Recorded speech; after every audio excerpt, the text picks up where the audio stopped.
All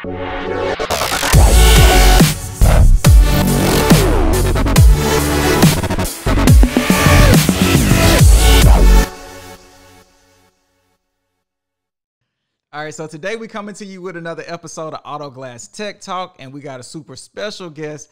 This guy here, he's a technician, he's an instructor, and he's a champion. So we got Jason with us today. So Jason, I'm gonna let you introduce yourself and tell us more about you. So the floor is yours, brother. I'm Jason Martin with Wisefly Autoglass. That's about it, man. I'm just a tech. I've been in the business for 25 years. I love what I do.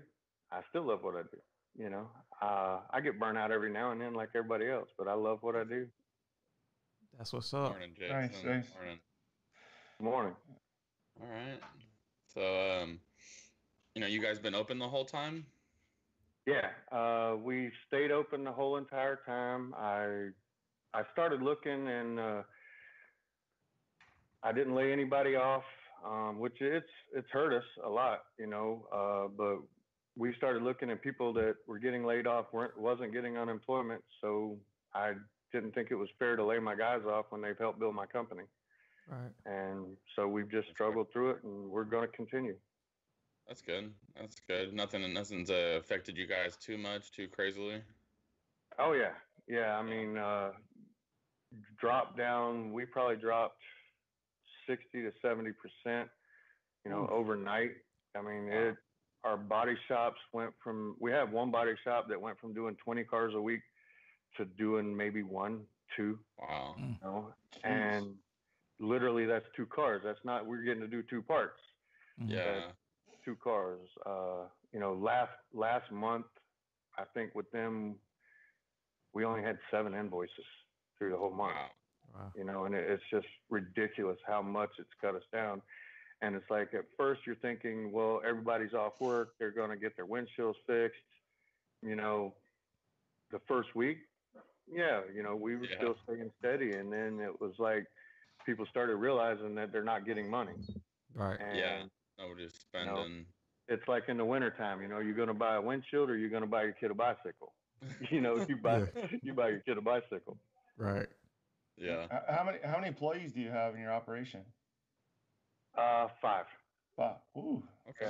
So that's you, Melissa, plus 5 others, or you, Melissa? Plus No. Me and Melissa count. We still work, so I count us. There you go. I have 2 other technicians besides me and a CSR. Okay. But you got a very young employee too, right? Shed some light on that employee. You mean Gia? That's the boss. That's not an employee. Yeah. The boss.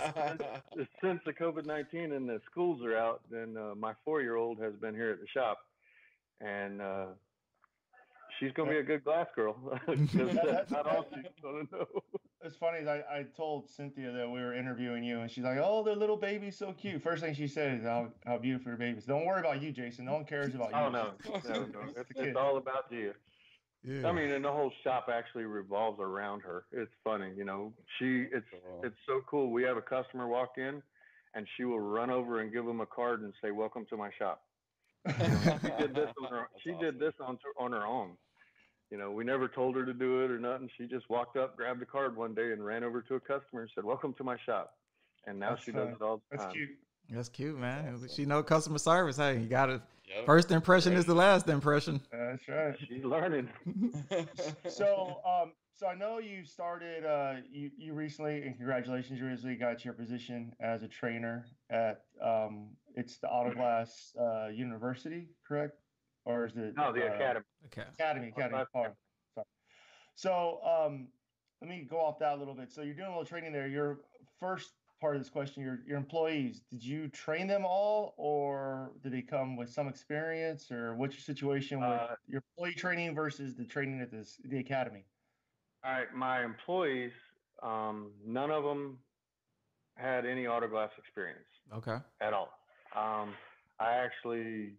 actually look for that in the interviews. I want guys that love cars, right, but don't know glass. Gotcha. Because we do hot rods and we do SEMA cars and anywhere from 1912 to new cars. And I want guys that love cars, but if you get a glass guy, like from the big S, you you have a guy that's got bad habits, that's used to doing things fast. I don't want the jobs done fast. I want them done right. Right. If a guy takes an hour and a half or 2 hours, as long as it's perfect, I don't care. And that's one of the things that, well, Jeff, you'll know back when we first started, all they cared about is how fast you could do it. Yep, it's speed. And there was no as long as it didn't come back and you were fast, that's all they cared. And I grew away from that. I don't think that the customer deserves that. The customers, and you've seen it, you've all seen it. It could be a $500 car or $500,000 car. If you treat them all the same, that $500 car might be that guy's drift, that guy's dream car, drift. No, I get you. You got to treat, I'm a firm believer on building clients and clientele, not having customers, because customers are a transaction and clients are a lifetime relationship. So it's big difference. Yes. So the training with your new employees versus training at the academy, pros and cons. I do it pretty much the same. The one difference is when I'm training my employees, I get them every day. At our shop, we have a meeting every morning, and we also go through 3 hours of training a week. Now, I might break that up, but it's at least, sometimes it's more. Lately, it's been a lot more. And that goes from different tools. Different techs use different tools. I mean, as long as we get the same job done and it's safe, it doesn't matter what tool you use or what company made that tool, or if you made that tool in your backyard. Right. Because some of the tools we all use right now are tools that guys made in their garage. Right. At one time, just now it's got a name. Yeah. And so I believe as long as the job is done safely and properly, that, it doesn't matter what type of tool you use or where you get, when it comes to like the academy. We have 1 week. So in that week, you have guys that's never touched a car before and don't even know what a Phillips head is. Right. And then you've got guys that's got 13 years experience. Mm-hmm. The thing that most guys don't realize is like the standards that we go by now. In the 90s, we didn't have these standards. Nowadays, we do. Like my guys, they all know the standards. They all live by it, work by it. We have a week at the academy to keep going over this and to get it in guys' heads, that their Uncle Bob could have showed them how to change glass 15 years ago. That doesn't mean that they were doing it right. Right. But back then, we thought we were doing it right. I mean, Jeff, me and you thought we were doing it right because that's how we were taught. No, you're right. I was just talking to a guy in the group, and I'm not going to say his name or his business, but we were talking this past weekend, and he gets really frustrated with the people who own a shop because they're stuck in the 90s. They don't want to conform to the new stuff. And we're just talking about glue, and he's like, "No, we're going to keep using this 418." And they're, we all know 418 isn't exactly the best thing to put windshields in with, especially dealing with new cars. But they're like, "We've done it for 30 years and never had a problem." And that's the worst phrase anybody ever says. That's the one statement that I just truly hate. Yes, get with the times. I used to do it back in the day. I did 12-minute jobs. Mm-hmm. And so, all of us did, but we didn't know any different. Now, if you stay with the times, you learn the differences. New cars change every year. There's 300 new cars come out every year with 6 to 8 pieces of glass. We have to know them. It's not the same regulators as you were doing in the 80s or in the 90s. Right. True, they're not all 848s anymore, even though I still get to do them every now and then. Oh man, I haven't done one of those in forever. I just did one the other day. Oh jeez. Which is about the only reason to use 418 is on a rubber gasket. Yeah. Hey, so while we talking about tools, Jason, can you explain and give a little bit more details about the actual tool? I think you created a tool and won an award for a tool a couple of years back. The first year that in Palm Bay, Palm Springs, Florida, that I went to the Olympics, Mm-hmm. I made the Final Four and I won the Ingenuity Award on my dash cover. Okay. And we all use dash covers, and mine is a little bit different than most guys. It's actually, which I'll tell you guys, it's leather, and then on the bottom I actually put neoprene, Mm-hmm. and the neoprene conforms to the dash, but it also conforms to the defroster vents. So if the glass if you just detonate the glass somehow, Mm-hmm. there's no glass going to be able to get in. It's no different than taping it, Okay. except for when I do Corvette, it fits everything. Okay. It's also completely adjustable, but it doesn't get in your way. Okay. It's actually a two-part system. And so I won the Ingenuity Award for that. And then my leveling kit, Mm-hmm. I won the year that I won the world. Mm-hmm. I won the Ingenuity Award for that. And it's similar to most guys' leveling kits, except for it can hook to the side of your van, your toolbox, your windshield. It's actually done on suction cups.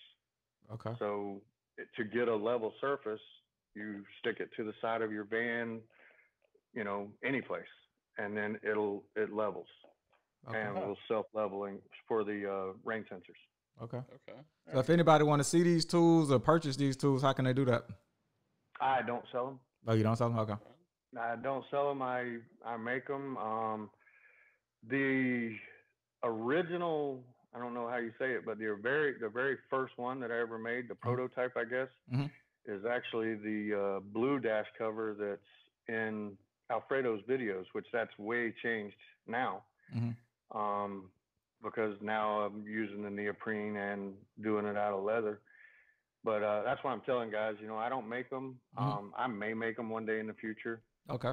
But it cost too much to make them, and I figured, guys they don't want to spend that much.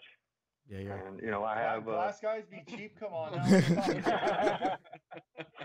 now. and I've looked at different ways, man. I looked at so many different ways that I could make them. I made them out of canvas a couple of times, Mm-hmm. and which is the one that Lee uses. Okay. And it's just, it doesn't have that same flow as the leather, and leather is just so expensive. Mm-hmm. And from me riding professional rodeo, I learned how to make chaps, and when we'd be on the road, I'd be playing around with leather. Mm-hmm. So it made more sense to me to make it out of leather, because if you spill something on it, Mm-hmm. I've seen so many kids first using primer, and I tell them don't take the primer to the car, and they trip over their shoelace and spill it all over the dash. Right. That was one of the reasons that I made it. Okay. Oh shoot! Had to be expensive fix Yeah. there. Yes, extremely. Well, All right. So you got this, Chris? yeah. So you were in Olympics in 2017. That was your first time going. Yeah, 2017 was my first time going. I made the Final Four and won the Ingenuity Award. Okay. And then 2018, I understood what I did wrong. Okay. In 2017, and then in 2018, I came back and won the world. Nice. That was in San Antonio at the last. That was in San Antonio. Yeah. Okay. All right. Do you remember what windshield it was that you did? I think I remember what kind of car it was, because that was my first car there. A Nissan. It was a Versa. Yeah, Nissan Versa. Nissan Versa. Okay. And yeah, I mean, we did a door that year. We did a door glass, and which going into the door glass, I already felt, and I guess this is like, I don't mean to be cocky or sound cocky, but I felt like I had a heads up over most of the guys there, because from doing so many hot rods, we don't use manual tools. I mean, we don't use electric tools a lot. Mm-hmm. And I knew that door glass, and I knew that everybody that walked in there with an impact gun was going to strip it out. Mm-hmm. And literally, like during the first heat, you could just hear hear it, Click, click, and click, it was click, click, it click, was click, click, sick. click. Oh man, it was so sickening.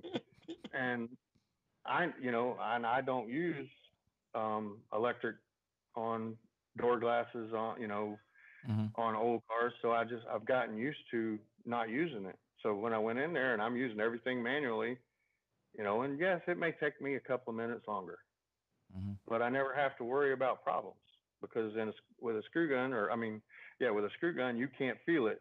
With your hands, Yeah, you can. it's true. Yeah.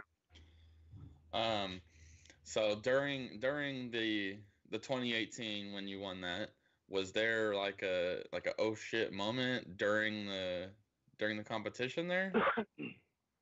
The 2018, no. The 2017, yes. Okay. Oh yeah, the 2017 when we were sitting in the meeting and they said we were doing quarter glasses, and so my first year, and all I thought about was I've been practicing for windshields, you know, and and I'm like I don't even know if I brought the tools, and I actually cut the quarter glass out with hand wire. Oh, nice. Yeah, and then in the 2018, they're in the finals. I was I was prepared. I was confident. You know, that whole year I did every job the same. Okay. And literally when I walked in, I was ready because I just had my tool bag that I had used every day. Right. Everything Same was in the repetition, same. same thing. Everything's in the same order. Everything's in the same. And I was very confident. It's an easy car. Right. Um, that one, they're really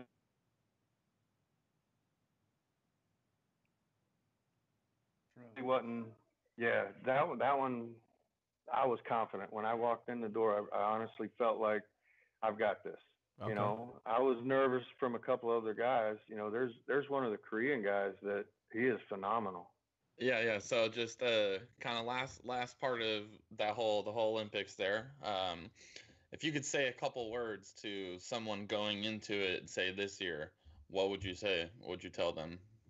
I actually, that I can actually help with a lot. Okay. I have guys call once a week, twice a week, asking me questions. Jeff, before you went, you'd called and asked for advice. I give the same advice now as I've always given as I gave myself. Do every job the same. Mm-hmm. Don't try to do something different there. The judges are all technicians. They're very smart. They can tell if this is the first time you've ever taped a car. They can tell if this is the first time you've ever put a dash cover on, or the first pre-inspection you've ever done. Do every job the same. That way, when you get there, all you're doing is another job. It's literally just another job, Yep. and there's a lot of pressure on you there. So if you're doing every job the same, and Jeff, I know there's a lot of pressure.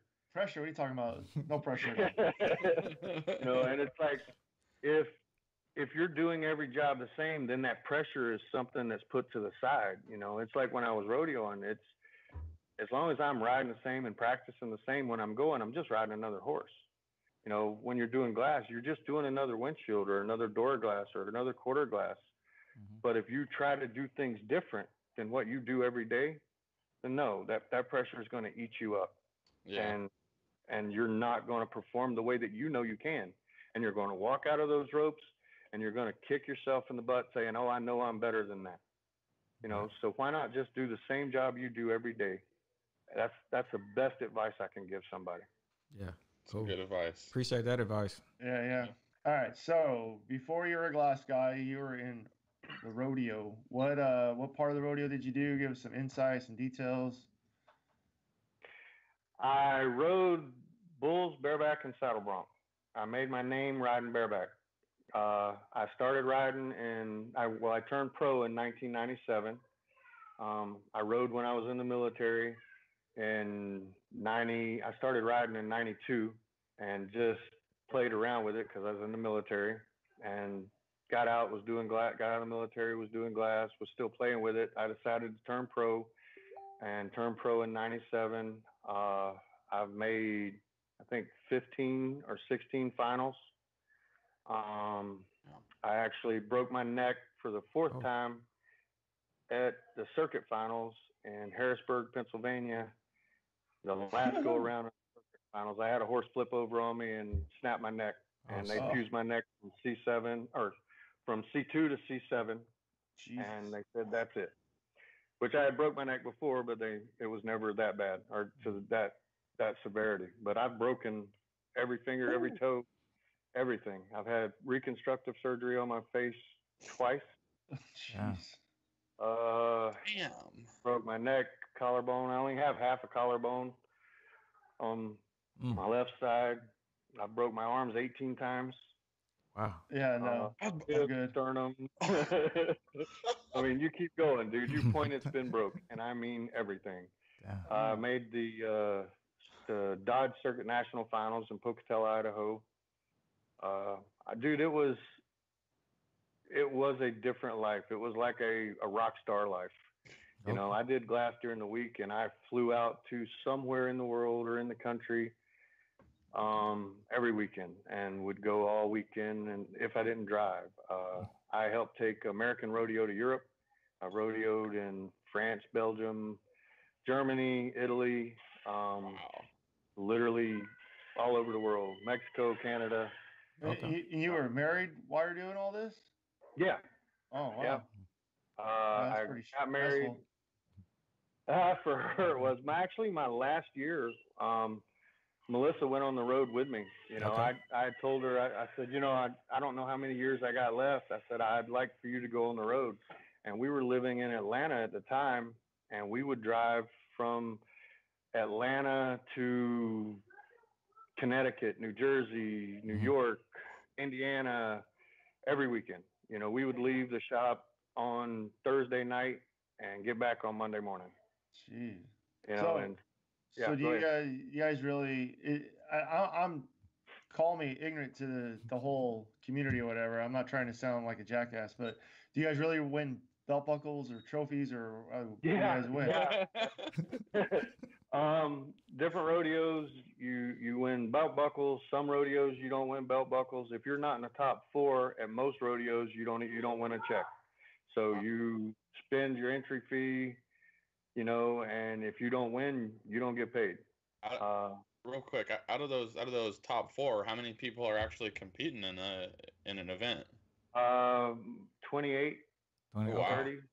Okay. Big competition. So what's your prized award? What's the most coveted? The one you cherish the most? That would be the Cowtown buckle from 05. Cowtown is in Woodstown, New Jersey, and it's the oldest weekly running rodeo in the United States, and it's still running now.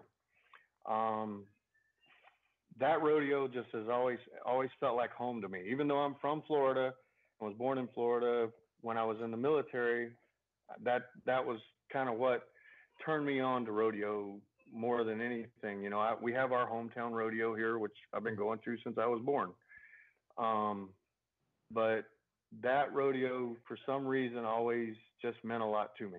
Okay. You know, that's where I won my permit. That's where I turned pro.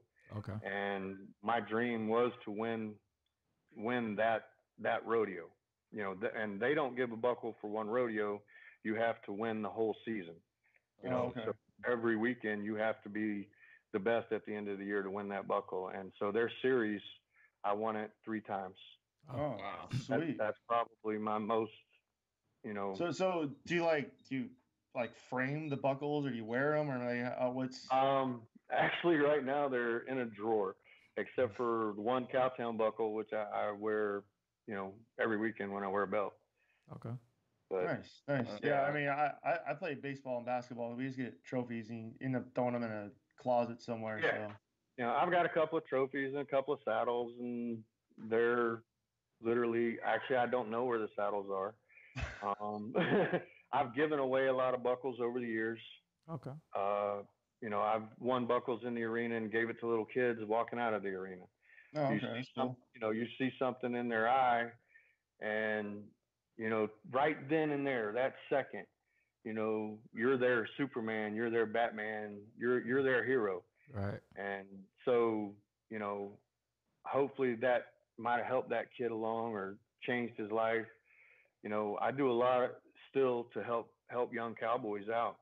Um, it actually brings a lot off the road, and it keeps a lot of guys from doing a lot of things that just to keep them off the streets. Yeah. Yeah. And actually, if you would, I would like to make a shout out to the Compton Cowboys. Compton Cowboys. In Compton, California. Yeah. They have a thing called the Compton Cowboys. But what most people don't know is there's actually a running ranch in the middle of Compton. Mm-hmm. It's very small. Yeah. But there is a running horse ranch in the middle of Compton, and there a lot of the black cowboys out there, unless they're running pro, they don't get the I don't know what the word is, the popularity or the things that we get, and it's like with the Compton Cowboys, they bring guys off the streets, and show them a different lifestyle, through horses and through ranching and through just actually living life. Yeah. And a lot of guys don't have those opportunities. No, that's a rough neighborhood too. It's not. Yeah. Yeah. That's really cool. A community outreach program. That's really cool. Yeah. It is, and it's an excellent one.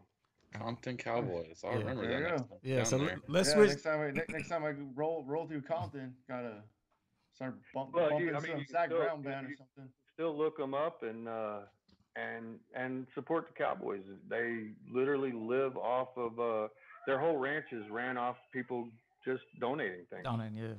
That's awesome. And I have to look that up. Yeah. And for where it is, most people don't even imagine that that's there. And I'm in Florida talking about Compton, but it is one thing that I do see a need for, and there's a lot of there's a lot of people that do a lot of good things. The Cannon family in Texas. Mm-hmm. Clint Cannon made the NFR, but yet he puts on free classes in schools for cowboys. I think it's in November. Okay. And it's a lot to bring guys out and show them a different lifestyle, and it gives you that confidence. Because if you have that confidence for 8 seconds, you can take that confidence and use it with anything in your life. Yeah. Oh yeah. Yeah. And that I see a lot of guys, and especially with the glass guys, you have guys going out and they don't have the confidence to do a Ferrari. Yeah. It's not really that much much more difficult than any other cars we do. Yeah. Yep. But It's metal and plastic. It's just your thought. fiberglass. Yeah, it's confidence. You got to be prepared, confidence, preparation, all that, go into it. Because a lot of people, you could be prepared as ever, but if you're not confident you can get the job done, you working behind the A-ball. So, yeah. And that's the same thing going to the finals, like Alfredo had told me, going into that is different. My first year, he's telling me, you're going to be nervous. You're going to be, you're going to be scared. And it's a whole different when you walk through those ropes. And I'm like, yeah, but I've been competing my whole life. My whole life I've been judged. Yeah. Whether it be in martial arts, whether it be in rodeo, my whole life I've been judged. It's just another judge. Yeah. And to me, I'm just doing another job, and I love doing it. So, all right, judge me. Let's go. Yeah. Nah, that's what's up. So let's switch gears a little bit, and I got a couple of questions, and we're gonna start with you on this one, Drift. If you could live in a different state, what would it be and why? I think everyone knows my answer to this one. Maybe. If you know me, you know my answer. But I was wearing it yesterday, my San Antonio shirt. Mm-hmm. Yeah, Texas. I'm going to Texas. Okay. There's a particular part. I know you're going to H-Town, or what part of Texas would you pick? I probably somewhere in between H-Town and San Antonio, because the Riverwalk was fun. That's cool. A nice little getaway, fun time. But okay. Yeah, out in the country, but still close to the cities a little bit. Okay. Yeah. So what about you, Jeff? Where would you go? What would be the state you would live in? Probably Texas or Oklahoma, something like that. Okay. Not too far Midwest. I know it's a little easier life as far as cost of living, and it's a little more slow. I mean, when we went to Indiana, we drove, and I got to go through some cities I've never been in. And Oklahoma, shout out to Shannon Penn. Yeah. Oklahoma City is a pretty cool place, and it's not too small town, and it's not too big city. Because I Right. mean, I live in Phoenix. I'm used to the big city, so I don't like small towns. But it's a lot cheaper to live there than it does a lot of other places too. So Yeah, gotta yeah. talk realistic. Yeah. What about you, Jason? I know you've been all over. Where would be a state that you would like to stay in? You know, I like South Jersey because it's very rural. Okay. But with all the laws and everything going into Jersey nowadays and the way their taxes have been going, if I had to live somewhere else, I'd have to say Texas also. I'd probably be somewhere around Houston, Okay. outside of Houston, so that I'm close to the beach. I'm close to, but I'd have to be in the country. Okay. Yeah. You know, Sure. I've done the city life living in Philly and LA, and no, I'm done with that. Yeah, I feel you. I grew up in the city of Atlanta. I've lived all over for the last couple and of I years. lived in Atlanta. Yeah, so I'm done with that. Yeah. As I'm getting older, I mean, I'll be 50 this year. You know, yeah, I definitely want a slower pace of life. yeah, I feel all y'all on that. I would go slower pace too. So probably I feel y'all Texas, maybe Nashville, Tennessee, slower pace, something like that. Oh yeah, look, Jason, we can get a farm, get a ranch right next to each There other. you go. But that's what I was originally doing when I was rodeoing. When I got out, finished rodeoing, I was going to raise bucking horses. Mhm. And then the doctor's like, well, are you going to get kicked? And I'm like, yeah, you get kicked all the time. He goes, you think there's a chance you breaking your neck? And I'm like, yeah, I could break my neck again walking out of this office. And he goes, yeah, you'll be a paraplegic. And I'm like, you know what? I don't really want to be around bucking horses that much anymore. And I can't believe it because, I mean, I still miss it, dude, every day. I still dream about riding bucking horses. Yeah. But I am so thankful that I got to live the life that I wanted to live, where most guys don't. Right. Yeah. And I was truly gifted and truly blessed. Yeah. You know. Yeah. So here go the last question before I let everybody get out of here. I know everybody got stuff to get to, but last question, and we'll start with you, Jason. What's your most extreme fear? I know. Melissa says I'm not scared of anything. Okay. The only thing, and I've thought about this, that I think I would be even scared of a little bit is I don't like letting people down. Okay. And so I guess if there's a fear, that's like with the group. I don't talk about it, but or I don't interject a lot. I don't talk about round beads. It's wrong. Yeah. It's not recommended. So I don't like letting people down, and which is one of the reasons I think that I'm a good teacher, or I give people advice, because I give them honest advice. Right. I'm not going to BS people, but I want to bring people up, and one of my biggest fears is letting people down. Okay. So what about you, Jeff? Let's go to you. What's your most extreme fear or a fear? Probably not being able to provide for my family, because, I mean, unlike some other situations, I'm the breadwinner, and if I wasn't able to work and take care of my family, then that would drive me insane. If I was coherent to know what was going on but couldn't do anything about it, that would really drive me up the wall. That would be scary. Right. Cool. What about you, Drift? What's one of your extreme fears?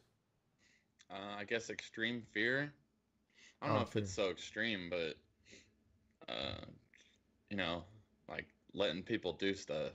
Like I got to be the one to do it. I'm too worried something's gonna happen. It's not gonna go perfectly how I want it. You didn't do it the way that I was, imagining it to be done. Yeah. Okay. It's just letting other people do stuff. Yeah. Dude, that's one of the hardest things in business. Yeah.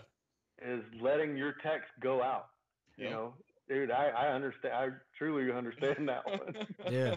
Nah, the fear of letting go, like trusting and believing and letting go is hard. It sounds so easy from time to time, but it's like, damn, that is hard. And Yeah, I feel y'all on the fear of letting others down and the fear of providing. You know what I mean? Because it's like I got to do my thing, and I don't want. I got other people banking on me, so I don't want to let them down. So I feel y'all on those fears. So last thing before we let everybody get out here, anybody got anything they want to add before we close out? Yeah, I do. Oh, go ahead, Jason. Jeff. Well, I just wanted to say real quick that I appreciate Jason. I appreciate you a lot because you and I started off on a really rocky foundation. Right.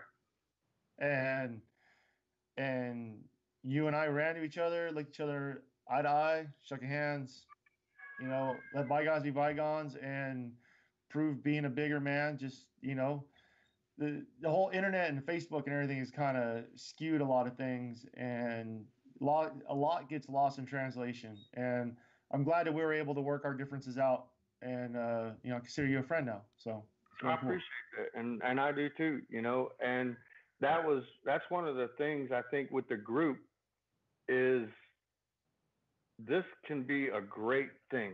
You know, me and Jeff didn't have stuff like this when we were starting off. Nope. Right. You know, we didn't have guys telling you, no, you're doing this wrong.